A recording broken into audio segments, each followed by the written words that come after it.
Hi, everybody. My name is Michael Millerman. Great to be with you. You can visit millermanschool.com for information about my courses. Today, I'd like to read to you something I wrote on German thought in America. What the right needs to thrive is increasingly a matter of discussion. Art, literature, money, power, leadership. There can't be a future for the movement without them. But what about philosophy? Its effects are not immediate, and even wanting it to be effectual seems counter to its nature. Heidegger called philosophy useless, though sovereign knowledge. It's true, philosophy teaches us something about ethics, and therefore about the practical art of living. It orders our soul and provides us with the specific benefits that accompany intelligent order. And if we call philosophers those who educate us about desire, conflict, and competition, well, what can be more practical than that? Desire is the root of action, after all. But what about metaphysics and ontology? Who could care about that dimension of philosophical activity? What hinges on whether we have or lack truth about the whole? Isn't that kind of philosophizing merely a distraction from the political tasks proper? In other words, politics is about effective action, among other things. Metaphysics and ontology seem like they have nothing to do with being either effective or being in action. So what should we say about them? Should we care at all? The political relevance of philosophical ontology is an old affair. We have the figure of the philosopher king in Plato's Republic, and Plato's own attempts at philosophical kingship in Syracuse, not to mention dialogues on philosophy and tyranny, philosophy and law, philosophy and the madness of crowds. Popper condemned Plato as an enemy of the open society, reminding us that philosophers are implicated in the realm of the political with its friend-enemy distinction, even when they are primarily concerned with metaphysics. A good liberal today should be suspicious of metaphysicians. Imagine a Washington Post op-ed. Parents, are your children showing an interest in metaphysics? Why that might mean they're being radicalized. We see a kinship between philosophy and politics on the radical left, too. They are partly inspired, whether directly or not doesn't matter, by the theoretical writings of French Nietzscheans and French Heideggerians about topics like the metaphysics of presence and other related jargon. They reject, these left thinkers, political Platonism. Plato's ideas for them are ineradicable reminders of an ever-present fascist threat to freedom and democracy. Plato, in their eyes, institutes rank, order, hierarchy, exclusion, and supremacy. No movement committed to equality, diversity, inclusion, and envy can tolerate that. Anti-fascism is anti-Platonism. So politics is somehow implicated in ontology and metaphysics, not only in ethics and morality, at least in the sense that egalitarian ethics often implies war on an egalitarian metaphysics. In other words, remember, the question here is, what's the political significance of metaphysics and ontology? The political significance of ethics, which has to do with action and rules for action, seems like could be an obvious case. The political significance of a study of something like desire seems like it has obvious relevance.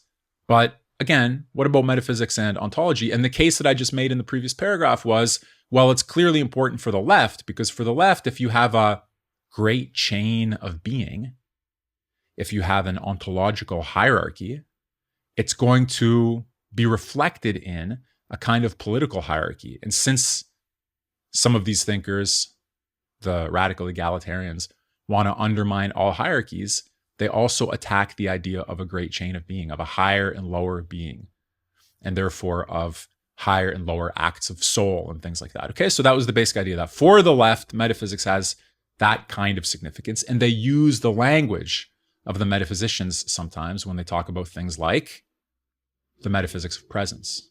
But what does all of this mean for the right? Okay, if it's clear enough how that looks on the left, what will be the place of philosophy, metaphysics, and ontology on the right? Take the simplest case, the defense of eternity, first principles, fundamental values, and the pillars of the Western tradition imply, the defense of all of that implies at least the task of honoring the best known figures from the canon, Plato, Aristotle, and Augustine, enough to bring Athens and Jerusalem into view. So let me just explain that really quickly. Like, what role does philosophy have on the right? Well, if the right looks at the left and says these are the forces of degradation and civilization destruction, and we want to have preservation, return, tradition, excellence, beauty, and all of that, at the very least, that means defending the pillars of the Western philosophical tradition, okay, like Plato, Aristotle, and Augustine. Thus, for example, in his book, The Great Awakening versus the Great Reset, Alexander Dugin, referring to the case of American anti-globalists, writes that we need to liberate the West. We need to liberate Plato, Aristotle, Greco-Roman antiquity. We need to restore the dignity of the Christian pre-modern societies, political thought, cultural values, philosophies, and metaphysics. So for Dugin, today's West has been colonized by political modernity, or we can also say now by postmodernity, which wages war against the true West in the name of cancel culture and global liberalism, which he calls the Great Reset. So the Great Awakening, I mean, he didn't coin the term the Great Reset, but he puts a lot under the umbrella of that term. The Great Awakening must liberate the traditional canon from cancel culture. Okay, so in other words, Dugin writes that you have these forces of the Great Reset, globalist forces, anti-Western forces within the West. They're anti-Western in the sense that they want to destroy the foundations of Western civilization, erase the last remaining traces of classical, traditional Western civilization, and replace it with some sort of postmodern monstrosity. And so if we cast off the yoke, liberate ourselves from the mentality that has colonized the West, then we can free up the West for its proper self-expression, which of course will include Plato, Aristotle, Greco-Roman antiquity, the dignity of Christian pre-modern societies, political thought, cultural values, philosophies, and metaphysics. You see? The Great Awakening must liberate the traditional canon from cancel culture. But beyond the liberation of the great philosophers from the civilization-destroying project of the Great Reset, okay, so besides just defending Plato, Aristotle, the Bible, Greco-Roman thought, and all of that, fundamental questions remain. Who are we to take as our guide when philosophers disagree about basic issues? And how are we to interpret our past in the first place? There's no view from nowhere on the philosophical tradition, and our desire to let it live shouldn't devolve into treating it as a cultural decoration. So we don't just want to liberate the canon of philosophy from the postmodern cancel culture people in order just to have it there like nice relics in a museum, like antiques in your grandma's house or something. They just are some sort of cultural ornament. A first step is possibly to make them available to us again, but they can't just be there for us indifferently. We have to see what's at stake. We need somewhere to stand. Who will be our ground? Are we going to look at the philosophical tradition? Are we going to look at the history of the West from Nietzsche's perspective, from Heidegger's, from Plato's, from Locke's? Which position are we going to occupy once we've cleared the land of the postmodern debris and restored the possibility of a return? Who will be our fighter once we've opened the door to fundamental disputes? What is the right philosophy? In the last few years, there's been something like a resurgence of interest in Nietzsche on the right, probably most closely associated with online circles that champion life, vitalism, strength, power, Roman virtue, and master morality, borrowing rousing images from Nietzsche to stir the youth to excellence, heroism, and daring. This tendency, however, has been criticized by orthodox or classical American liberal conservatives who believe that pajama boy Nietzscheans, as they put it, are two-bit imposters, unschooled in the high-minded political wisdom of America's founders. In other words, besides the revival of an interest in Nietzsche on the right, there's also a more kind of constitutionally oriented right that looks at this dissident right and at its Nietzscheanism and mocks it and scorns it and says that it doesn't understand the basic principles of American constitutional government. In his attempt to revivify the self-evident truths of 1776 as living principles for 21st century America, C. Bradley Thompson, the person I'm mostly referring to in this section, thus defends America's founding principles as objectively, absolutely, permanently, and universally true, presenting the metaphysical, epistemological, ethical, and political principles employed by America's revolutionary founders when they created the United States. So we see again in this quotation from C. Bradley Thompson that not only the right's war on the left, but even the classical liberals' war on the right requires that quote-unquote metaphysical principles are discussed. So again, this is me trying to make the case or trying to look at the question, what's the political significance of metaphysics today on the right? And you see that whether the right is turning against the left or the constitutional conservatives are turning against the dissident right, metaphysical questions are at stake in all of those disputes.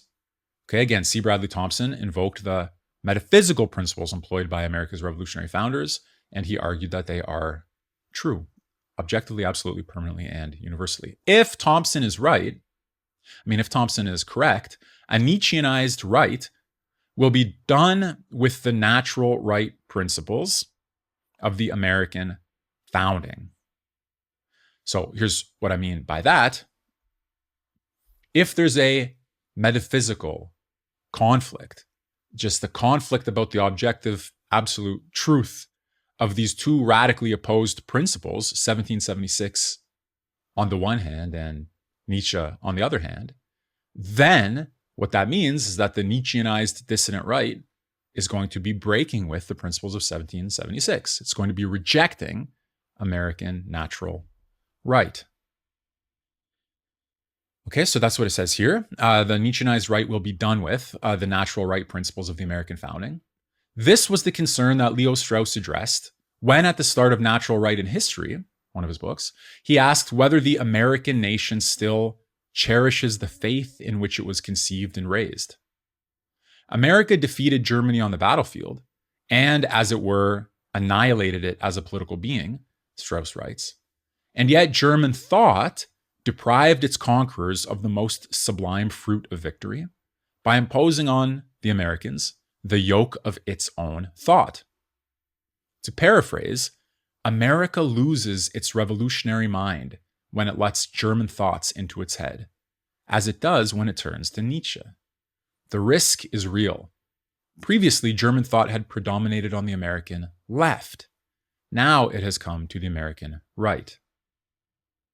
An old adage says that the world is won by those who let it go. Must America let go of its revolutionary mind in order to win back the American world? Are German thoughts the key to the American future? It's an uncomfortable and complex problem to consider, but there's no avoiding it. And we can't do much better than to take three German thinkers as our guides through the question: Strauss, Nietzsche, and Heidegger. If Strauss, Nietzsche, and Heidegger all agreed that Americanism had been defeated on the intellectual plane by German thoughts, then Thompson's strategy of recourse to metaphysical principles is a fool's errand. The metaphysical war has been won, and not in America's favor. But there's another strategy more characteristic of anti-metaphysical American pragmatism, also inspired partly by Nietzsche, which can have its place on the right. Here, what matters is what works. If quote-unquote metaphysical truths culminate in an undesirable political order, to hell with them. It does not follow that society must become an egalitarian, social justice smorgasbord of grievance airings and rectifications. Let me just say that briefly. So in other words, the left looks at the metaphysical tradition and says that the metaphysical tradition institutes political hierarchy that reflects the metaphysical hierarchy. For example, the difference between knowledge and opinion, being and becoming, what is and what isn't, what truly is and what isn't, the higher being and the lower being. So that ontological hierarchy gets reflected in a political hierarchy. And to the extent that the radical egalitarians don't want a political hierarchy or want a different one with them at the top, they say, let's reject metaphysics. And for them, the rejection of metaphysics implies leftist egalitarian political ethics, okay, that kind of thing. But you could say, well, listen, let's reject metaphysics. Let's reject the idea that there's a higher or lower being, that there's absolute truth, or that we can know it, and not land on the left with the radical egalitarians. Let's have a different model, which is anti-metaphysical or post-metaphysical, but still freer to decide what it wants to do with itself, what it wants to be. We tend to think of deconstruction as a leftist phenomenon, but there can be a deconstructive right. It wouldn't care about natures, essences, and truths in themselves, that's all too metaphysical, so much as it would care about the practical effect of thinking and talking in terms of natures, essences, and truths. America can be defended as the land of the free to interpret themselves effectively, unburdened by either German or American metaphysics, and with a healthy disgust for degenerate self-interpretation. Okay, so that's just suggesting the idea of a postmodern American right that still has recourse somehow to the language of 1776, but without believing it to be objectively, metaphysically, absolutely true. Still, it's worth at least considering the philosophical issues on their own terms, meaning, what do the metaphysical problems imply? So we had the left rejection of metaphysics, we had a right rejection of metaphysics, but what if we don't reject the metaphysical or ontological questions? So that's what I mean when I say it's worth at least considering the philosophical issues on their own terms. These three thinkers, Strauss, Heidegger, Nietzsche, are the ones to help us do it. Strauss said that between the ages of 22 and 30, he believed literally every word he understood of Nietzsche. Heidegger saw in Nietzsche the culmination of the entire history of Western philosophy, as it stood at the threshold of another beginning. Strauss aimed to effect a return to Platonic political philosophy, and he used his unprepossessing, unparalleled talents as an expositor of moderation to remind us of Socratic wisdom. So Strauss embodies for us Socratic wisdom in its moderation in an attempted return to Plato, but as I just said, informed by almost a decade of believing literally every word he understood of Nietzsche. Nietzsche thought he was overcoming Platonism and Christianity, which he called Platonism for the people. And although he saw in Socrates the turning point, the vortex of world history, he faulted him for destroying the Dionysian spirit of tragedy. So in other words, Strauss, schooled by Nietzsche, ultimately wants to return to Plato. But Nietzsche had wanted to attack and invert Plato. Strauss brings up for us the problem of Socrates and gets us to think about it. But for Nietzsche, Socrates is a wholly negative figure, even though he's the turning point and vortex of world history. So we get this complicated set of relationships. We haven't even put Heidegger really fully on the table yet. We start getting this complicated set of relationships between Strauss, Nietzsche, Heidegger, the dispute over Plato, Platonism, Christianity. Nietzsche thought, as I say, he was overcoming Platonism and Christianity. And although he saw in Socrates the turning point, the vortex of world history, he faulted Socrates for destroying the Dionysian spirit of tragedy. Heidegger argued that Nietzsche was still dependent on Plato in merely inverting or reversing him. So against Christ, Nietzsche becomes the Antichrist. Okay, against Plato, he becomes the anti-Plato, but without ever getting outside the Platonic metaphysics that has characterized philosophy until now. Nietzsche, for Heidegger, still characterizes being in terms of beings, with the notions of life, will to power, and eternal return. Whereas Heidegger invited all of us to leap into a question of being directly, not as a way to answer the question, what are beings? Let me just comment on that. So Nietzsche thought that he was inaugurating a new teaching, for example, with Zarathustra, Thus Spoke Zarathustra, MillermanSchool.com, I have a course on it, inversion of Plato and all of this. Heidegger comes along and he says, you're still trapped within the coordinate system that Plato himself established. And like all thinkers since Plato, including Plato, you, Nietzsche, have identified the meaning of being, B-E-I-N-G, through the question, what are beings? That for Heidegger is called metaphysics. To do that, to answer the question of being on the basis of beings, Heidegger calls metaphysics, roughly. So how does that look like in Nietzsche? Nietzsche says being is will to power. Being is life's overcoming itself. And being is eternal return. For Heidegger, those answers that Nietzsche gave as to what being is are drawn from his thought about beings. Okay? It's weird. It's not easy. Difficult topics here. Okay? But the point is, Strauss, Nietzsche, and Heidegger, they put us right into the whirlwind heart of the debate over the meaning of being in a way that we want to be party to that conflict. We want to see it play out and involve ourselves in it. So I had just pointed out the distance between Heidegger and Nietzsche over, from Heidegger's perspective. And yet there's a Dionysianism common to both Nietzsche, as Lawrence Lampert has pointed out, and Heidegger, as Dugan has shown. Heidegger speaks of the drunk god. So I'm trying to point out here similarities and dissimilarities. On one hand, Strauss's indebtedness to Nietzsche. On the other hand, their disagreement over the meaning and significance of Plato and Socrates. Heidegger's difference with Nietzsche over whether we're thinking metaphysically, identifying the meaning of being on the basis of the question, what are beings? That's a difference for Heidegger and Nietzsche.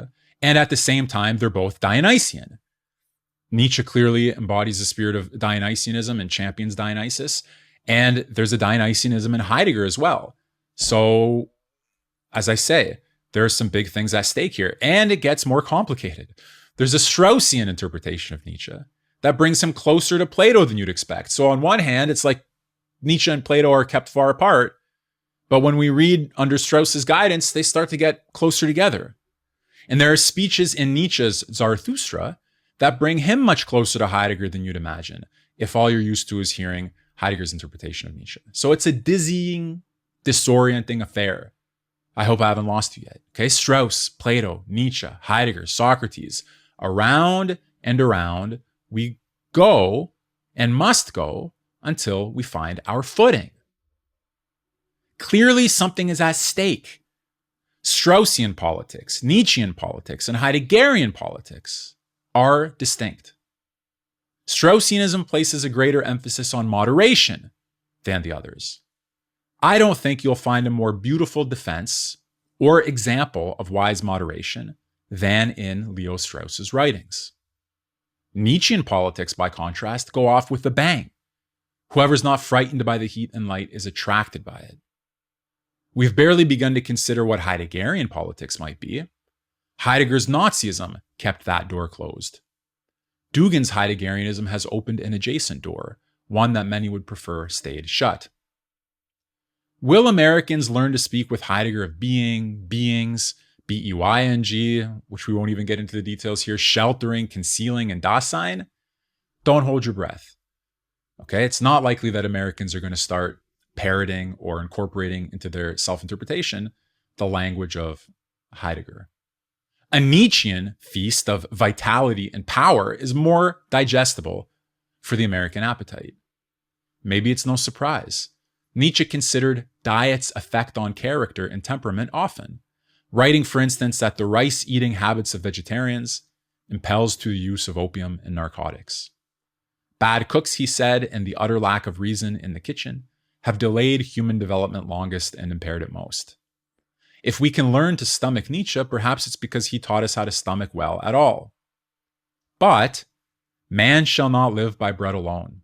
And Heidegger is a better guide to the word and to the problem of speaking being than Nietzsche, however much Nietzsche also understood. We shouldn't decide too hastily the question which German to follow. Okay, so in other words, I say we're thinking about Strauss, Heidegger, and Nietzsche. They all have conflating and contrasting and complex positions, and each of them has a different mood, attitude, or outlook towards the question of political affairs. As I said, Strauss more moderate, Nietzsche more radical, and Heidegger we don't even really know yet. It's not fully elaborated. And I also said it's not likely that Americans are going to take the language of Heidegger. They are more likely to have an appetite for talk of will, power, vitality, the language of Nietzsche. And because Nietzsche wrote so much about food, appetite, and the stomach, he helps us to think about the people's appetite for certain ideas as well, I think. But as I say here, we shouldn't decide too hastily the question of which German to follow. The American right shouldn't just jump into the hands of Nietzsche, just jump into the arms of Nietzsche. There's a question. Maybe it should jump into the arms of Strauss. Maybe it should jump into the arms of Heidegger, or maybe it should go somewhere else altogether. Let's table a proposal. The right has this task. First, to recognize that philosophy matters, not as a cultural ornament, but as the pulse that kills when it stops. Second, to unearth a coherent account of the philosophical tradition from the rubbish heap piled upon it by civilization destroyers, tarantulas of vengeance, specialists without spirit, and voluptuaries without heart. Not merely to pick and choose a la carte whatever flatters an existing inclination. Third, to find their footing somewhere in or in relation to the newly recovered philosophical landscape. To recover what was there and then to find your place in it. Fourth, to take seriously the claims of other worthwhile philosophical alternatives, assessing their charms and dangers, like spies in the land of milk and honey. Fifth, to do creative, inspired work, generating ideas, elaborating visions, and shaping the future on the basis of intelligent engagement with the most profound thinkers, never forgetting the muse. Sixth, not isolating themselves from other workers and warriors. No flight from the earth. No mere ivory tower existence. Okay, so you want the properly exalted thinking about the deepest and greatest ideas, but without a flight from the earth and without an isolation that makes itself politically irrelevant. Seventh, to again make possible a way of being in the world that preserves the dignity, decency, and diligence of a human life lived well, using all that we know and have available to us. So once you've done the task of recovering the philosophical tradition, of orienting yourself in relationship to it, of thinking through the other alternatives, of doing some creative, generative, inspired, musical, muse-inspired work to develop that topic further, and all of that, not in isolation, but in partnerships that are essential and make sense.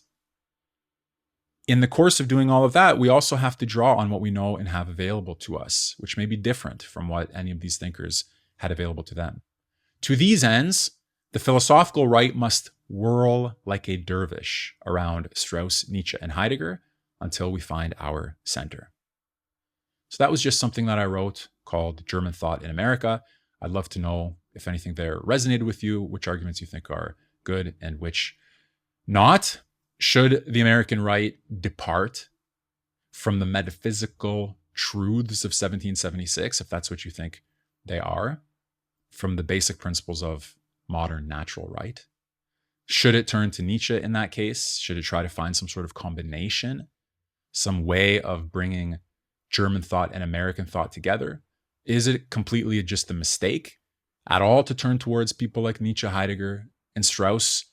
Should the American right, the dissident right, be looking at Italian thinkers? Should it be looking at maybe French thinkers, Russian thinkers, other American thinkers who don't get the attention that they deserve, or whose ideas haven't taken on a place of foundational prominence like you think they should have done? I picked out Heidegger, Nietzsche, and Strauss because, in my opinion, they're the most thoughtful figures that we can study and learn the history of political philosophy from, and the history of philosophy itself from. The meaning of history, the meaning of philosophy, the meaning of being. And Strauss is our indispensable guide to the political, in my view. Nietzsche and Heidegger, very clearly important on their own, and to Strauss. So I thought I'd present you with these thoughts and give you a chance to discuss them, comment on them, accept what you'd like, reject what you don't like. Thank you for listening. Thanks for watching. I teach Plato, Heidegger, Nietzsche, Strauss, Aristotle, and others at millermanschool.com. So head over there and have a look if you'd like. And you may have seen I have a new book out on Alexander Dugin called Inside Putin's Brain, The Political Philosophy of Alexander Dugin. You could have a look at that if you'd like as well. Thanks for your time. See you in the next video.